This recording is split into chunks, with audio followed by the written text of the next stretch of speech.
তিস্তা পারের গল্প, বাংলাদেশের আক্ষেপ, বাংলাদেশের ক্ষোভ আর বাংলাদেশের ব্যর্থতা।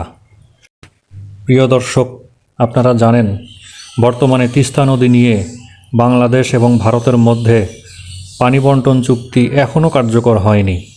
ভারতের উজানে বাঁধ এবং ব্যারেজের কারণে শুষ্ক মৌসুমে বাংলাদেশে পানির প্রবাহ কমে যায়, ফলে উত্তরাঞ্চলে ভয়াবহ পানি সংকট দেখা দেয়।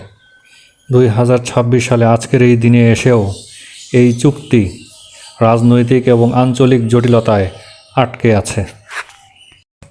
প্রায় 414 কিলোমিটার দীর্ঘ এই নদী সিকিম থেকে উৎপন্ন হয়ে পশ্চিমবঙ্গ হয়ে বাংলাদেশে প্রবেশ করেছে।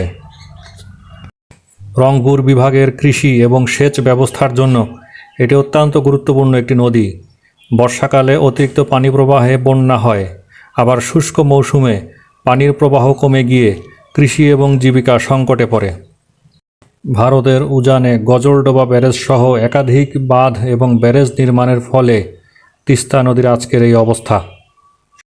সর্বশেষ উদ্যোগটি কী ছিল একবার মনে করিয়ে দেই। 2011 সালে বাংলাদেশ ও ভারতের মধ্যে তিস্তা পানি বণ্টন চুক্তি স্বাক্ষরের কথা ছিল, কিন্তু পশ্চিমবঙ্গের মুখ্যমন্ত্রী মমতা বন্দ্যোপাধ্যায়ের আপত্তির কারণে চুক্তিটি সে সময় কার্যকর হয়নি। আসলে পশ্চিমবঙ্গের উত্তরাঞ্চলেও পানির তীব্র সংকট রয়েছে, আর এর বিপরীতে বাংলাদেশের দাবি ন্যায্য হিস্সা নিশ্চিত করতে হবে, কারণ প্রায় 7.5 লাখ হেক্টর জমি সেচের জন্য তিস্তা নদীর পানির উপরে আমরা সম্পূর্ণরূপে নির্ভরশীল। শুরুতে ভারতের কেন্দ্রীয় সরকার এ বিষয়ে আগ্রহ দেখালেও পরবর্তীতে কেন্দ্রীয় সরকার এবং পশ্চিমবঙ্গ রাজ্য সরকারের মধ্যে সমন্বয়ের অভাবে এই চুক্তিটি বাস্তবতার রূপ দেখেনি। এই নদীর পানির উপরে নির্ভরশীল ভারতের প্রায় 9.2 লাখ হেক্টর জমি আর বাংলাদেশের প্রায় 7.5 লাখ হেক্টর জমি। জয়েন্ট রিভার কমিশন বা যৌথ নদী কমিশন আবারও একবার সক্রিয় হলে এর সমাধান অবশ্যই সম্ভব। তিস্তা নদীর পানি নিয়ে অনেক রাজনীতি বাংলাদেশেও হয়েছে।